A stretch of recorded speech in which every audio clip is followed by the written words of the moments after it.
जाहीरनामा सर्व कोण वचननामा म्हणतो.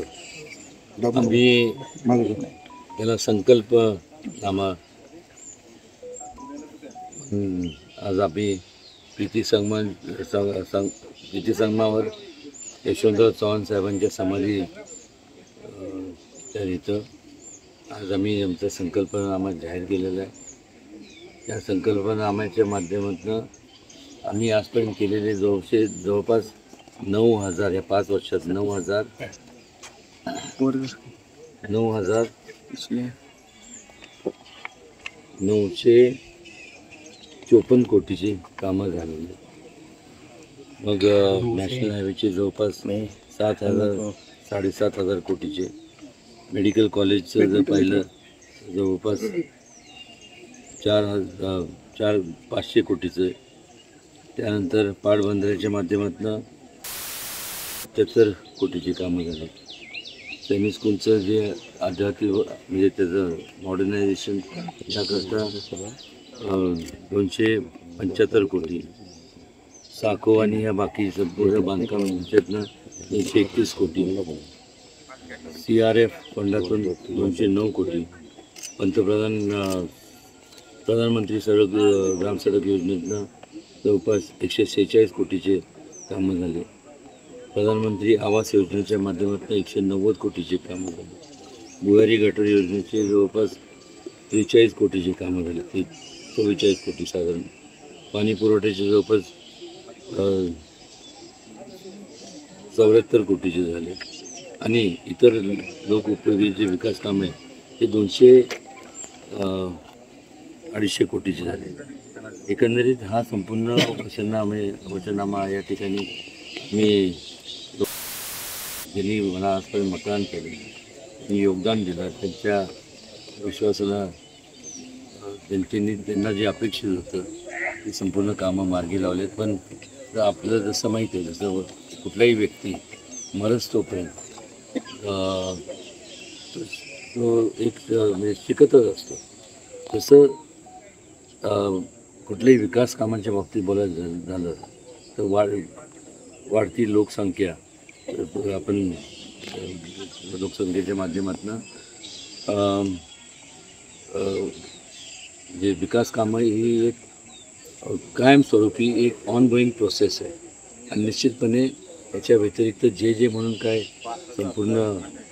संपूर्ण लोकांच्या मागण्या आहेत, निश्चितपणे केंद्र शासनाच्या माध्यमातून आणि राज्य शासनाच्या माध्यमातून ते आम्ही पूर्णतः नेऊ.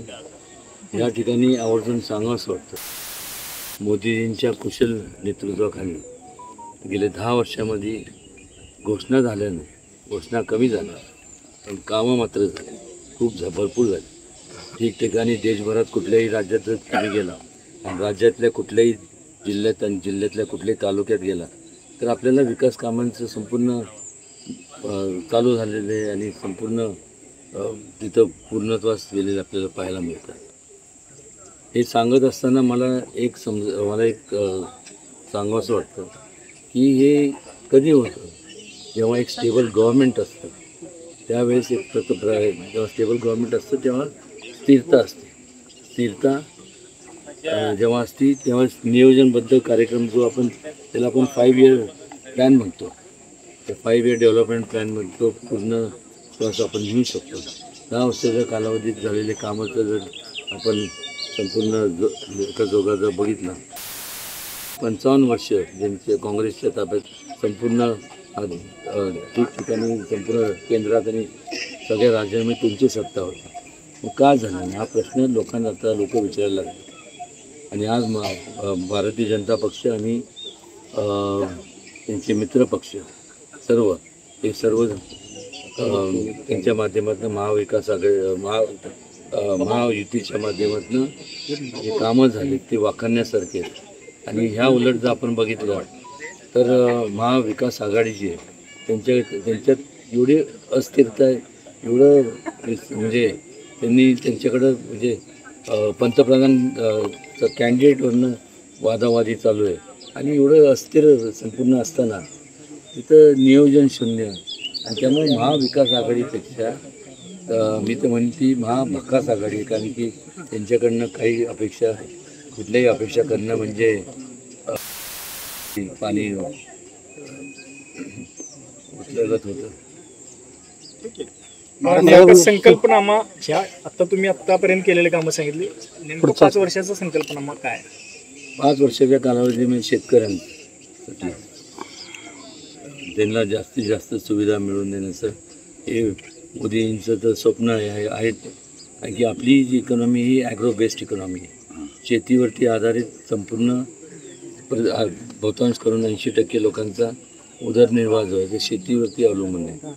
त्याचबरोबर या सातारा जिल्ह्यामध्ये चांगल्या प्रकारच्या इंडस्ट्रीज आणल्या जातील हायटेकसाठी. आम्ही ऑलरेडी उदय सामंतांनी आम्हाला जागा देखील दिलेली आहे. एक IT पार्क त्या ठिकाणी आपण चालू करणार आहोत आणि बाकी सगळं जाहीरनामा संपूर्ण आपल्याकडे दिलं जाईल. त्यात संपूर्ण त्याचा सगळ्या गोष्टींचा उल्लेख आहे.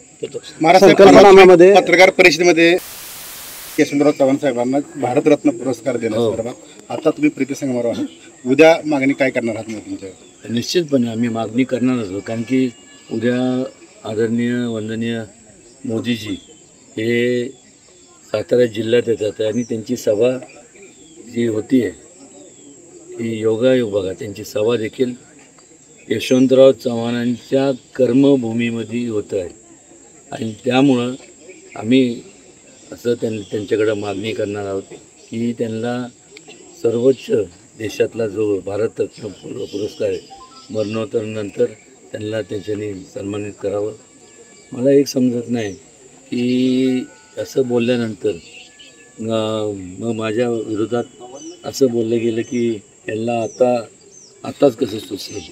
माझं म्हणणं आहे की मोदीजी येणार होते, योग चांगला आहे, योग या चव्हाण साहेबांच्या कर्मभूमीत आम्हाला सुचलं. पण एवढे वर्ष ज्या लोकांनी स्वतःला मानसपुत्र जे म्हणून संबोधतात तर त्यांनी मग एवढ्या वर्षांमध्ये का स्वतःला 2 नंबरचा जो पुरस्कार आहे पद्मविभूषण स्वतःला त्यांना मिळाला, तेव्हा असं वाटलं नाही का की आपल्या मानसपिताला देखील भारतरत्न पुरस्कार मिळावा. आणि जेव्हा आम्ही मागणी केली तर मग असं सांगण्यात आलं म्हणजे जे वर्तमानपत्रात जे आलं आहे किंवा मीडियामध्ये त्यात की यांना आत्ताच कसं सुचलं म्हणजे ते मागच व्हायला पाहिजे होतं, त्याचं इनिशिएटिव्ह त्यांनी घ्यायला पाहिजे होतं. आम्ही कधी त्यांच्या चव्हाण साहेबांच्या नाव सांगून आम्ही कधी मताचा जोगवा मागितला नाही. ज्यांनी मागितला निदान तेवढं तरी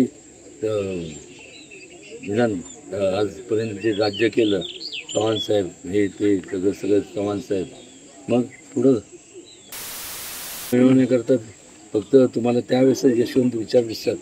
आज त्यांचा जे उद्या उमेदवार आहेत महाविकास आघाडीचे माझं काय ते म्हणजे त्याची माझे जे आता उमेदवार आहेत, पण मला सांगा की ह्या संपूर्ण सातारा लोकसभा मतदारसंघात जवळपास 18,68,000 आणि वर काय ते एवढे मतदार आहेत. त्या एवढ्या मतदारांपैकी एक चारित्र्य संपन्न उमेदवार मिळू शकला असतं का नाही? म्हणजे असं म्हणावं लागेल की त्यांच्या जवळपासचे जे लोक आहेत ते संपूर्ण घोटाळेबाज किंवा अशाच प्रकारचे आज वर्तमानपत्रात आले आणि मग ते म्हणतात की सहानुभूती आम्हाला मिळणार ते तर ह्याला काय म्हणतात, चोराच्या उलट्या बोंबा करायचं संपूर्ण त्यांनी. आणि परत जेव्हा उघडकीस आल्यानंतर म्हणतात की रडीचा डाव. रडीचा डाव आम्ही खेळत नाही. तुम्ही लोकांना एवढे वर्ष झुलवत ठेवलं, तुम्ही लोकांना रडवण्याचा डाव आजपर्यंत खेळा आणि त्यामुळेच एवढ्या मोठ्या प्रमाणावरती परिवर्तन झालं. 2 सांसद भारतीय जनता पक्षाचे होते, एक अटल बिहारी वाजपेयीजी आणि दुसरं लालकृष्ण अडवाणीजी. 2 वर्ण आज या देशातला संपूर्ण सर्वात मोठा पक्ष म्हणून आज भारतीय जनता पक्षाची ओळख आहे. देशात नाही तर जगभरात सगळ्यात मोठा पक्ष म्हणून भारतीय जनता पक्षाची ओळख आहे. हे उगीच होत नाही. लोकांचा जेव्हा आपण विश्वास संपादन करतो, कामामार्गी लावतो, त्यावेळेस लोक विश्वास ठेवतात. हा विश्वासावरती आधारित संपूर्ण एक जग चालतं आणि त्यांनी विश्वास गमावलेला आहे. त्यामुळं त्यांच्याकडनं फार अपेक्षा करणं म्हणजे त्यांच्यावरती अन्याय केल्यासारखं. महाराजसाहेब, संकल्पनाम्यामध्ये मेडिकल कॉलेजचा तुम्ही उल्लेख केला आहे. शशिकांत शिंदे म्हणजे पालकमंत्री असताना मी ते काम केलेलं आहे. हे बघा, मला काय तर म्हणतात आरोप प्रत्यारोप म्हणजे नाही जायचं नाही. ते बघा तुम्ही काय कोणी केलं ते संपूर्ण जे मेडिकल कॉलेज मी संपूर्ण त्याचा पाठपुरावा केला. ते म्हणत कोण काय म्हणते मला माहीत नाही. मग उद्या आता मला सांगाल की त्यांनी तर आता संपूर्ण वर्तमानपत्राचे घोटाळे झाले. मला ते उद्या म्हणणार की उदयनराजेंनीच हे संपूर्ण बातमी दिली की मी अशा एवढ्या संकोचित विचाराचं नाही आहे. इथे फाईल्स असतात, शासनाकडे फाईल्स आहेत, ते उघडून बघा. तुम्हाला दूध का दूध पाणी का पाणी तुम्हाला होऊन जाईल. ओके. डॉक्टर बाबासाहेब आंबेडकरांच्या जयंतीच्या दिवशी मोदीजींनी विकसित भारताचा वचननामा दिला. 2024 ते 2029 5 वर्षामध्ये 3 कोटी लोकांना घरं, 3 कोटी महिलांना लखपती दिदी, 4 कोटी नवीन घरं, सूर्यघर योजना, अशा गरीब कल्याणाच्या, मध्यमवर्गीय कल्याणाच्या, देश कल्याणाच्या, राष्ट्र कल्याणाच्या अनेक बाबी वचननाम्यामध्ये आल्या आहेत. आणि आज युगपुरुष यशवंतरावजी चव्हाण यांच्या पावन स्थळावर माननीय उदयराजन भोसलेजींनी दर्शन घेऊन जाहीरनामा दिला. साताऱ्याचा लोकसभेचा विकसित सातारा असा जाहीरनामा त्यांनी दिला. आणि मला विश्वास आहे की मोदींच्या नेतृत्वामध्ये जेव्हा उदयनराजेजी खासदार म्हणून सभागृहात जातील आणि केंद्र सरकारच्या एक मंत्रालयात जाऊन आपला साताराचा जाहीरनामा ते पूर्ण करतील, नक्कीच 2024-29 उदयराजन भोसलेजी हे सर्वात लोकप्रिय नेते म्हणून, लोकप्रिय संसदपटू म्हणून देशाच्या संसदेमध्ये नावलौकिक करतील असा मला विश्वास आहे. आणि हा जो जाहीरनामा उदयराजन भोसले साहेबांनी दिला आहे हा अत्यंत विकासाचा साताऱ्याला क्रमांक 1 वर आणण्याचा हा जाहीरनामा आहे. मला वाटतं यातून मोठं यश सातारा लोकसभेला मिळेल. समता परिषदेच्या माध्यमातून छगन भुजबळांच्या ओबीसी संघटनेची ताकद दाखवण्याच्या उद्देशाने संभाजीनगर आणि नाशिकमधून अर्ज भरले 2 उमेदवारांनी, काय सांगाल? खरं तर महायुतीमध्ये आम्ही प्रचंड मजबूतीने आहोत. एखाद्या व्यक्तीने अर्ज केला म्हणून तो छगन भुजबळ साहेबांनी करायला लावला असं होत नाही. छगन भुजबळ साहेब आमचे नेते आहे, महायुतीचे नेते आहेत. त्यांचं नाव गालबोट लावून कुणीतरी काही करत असेल तर त्याला काही फरक पडत नाही. शेवटी छगन भुजबळ साहेब हे अत्यंत मानाच्या स्थानावर महायुतीमध्ये आहेत. त्यामुळं काही गैरसमज असतील तर आम्ही चर्चा करू, ते आपल्या कार्यकर्त्याही चर्चा करतील. शेवटी कार्यकर्ता एखाद्या वेळी नाराज होऊन काहीतरी भूमिका घेत असतं, पण मला वाटतं त्यातून चांगला मार्ग निघेल. भाजपचे विधान परिषदेचे आमदार सदाभाऊ खोत म्हणतात की अजून ईडी लावा म्हणजे आणखी लोक येतील आपल्याकडे. नाही, असं त्या ठिकाणी तपास यंत्रणेबद्दल कुणीही काही बोलू नये. तपास यंत्रणा आपापल्या पद्धतीने काम करतात, त्यामध्ये कुठल्याही पद्धतीचा राजकीय हस्तक्षेप नसतो. आम्ही अनेक वेळा बघितला आहे 34 वर्षाच्या राजकारणामध्ये तपास यंत्रणा कुठलंही सरकार असो त्या सरकारी दबावात पॉलिटिकल दबावात काम करत नाही. ते आपापल्या तक्रारीवर काम करतात. ज्यांच्याकडे तक्रार जातं तक्रारीवर ईडी यंत्रणा काम करतो. यशवंतराव चव्हाण हे काँग्रेसचे नेते होते, त्यांनी काँग्रेस खूप मजबूत केली शेकापच्या विरोधात आणि त्या काँग्रेसच्या नेत्याला तुम्ही भारतभूषण पुरस्कार मागताय, तुम्ही या सहमत आहात का? यशवंतराव चव्हाण साहेब नुसते काँग्रेसचे नेते नव्हते, तर या देशाच्या महाराष्ट्राच्या विकासाकरता आणि तेव्हा एखाद्या वेळी दूरदृष्टी असणारा नेता, त्यांची दूरदृष्टी महाराष्ट्र कुठे असावा, देश कुठे असावा याकरता त्यांचं जीवन, त्यांच्या जीवनाचं कार्य आणि त्यांनी केलेले काही संस्कार, जपलेली संस्कृती त्याच्यावर आधारित त्यांचा जीवनमूल्य आहे. आणि त्यामुळं अशा व्यक्तिमत्वाबद्दल कोण्या काँग्रेसचं नाव किंवा कोण्या पक्षाचं नाव न देता मी उदयराजन भोसले साहेबांचा आभार मानतो की त्यांनी त्या ठिकाणी त्यांना मोदींजीकडे ते निवेदन करणार आहेत आणि निश्चितपणे उदयराजन भोसले यांची भावना जी आहे ती विकसित साताऱ्याची आहे. मला वाटतं यामध्ये कुठलंही राजकारण होऊ नये. काँग्रेस भाजपचा हा विषय नाही आहे. यशवंतराव चव्हाण हे युगपुरुष होते एवढंच मला वाटतं. थँक्यू.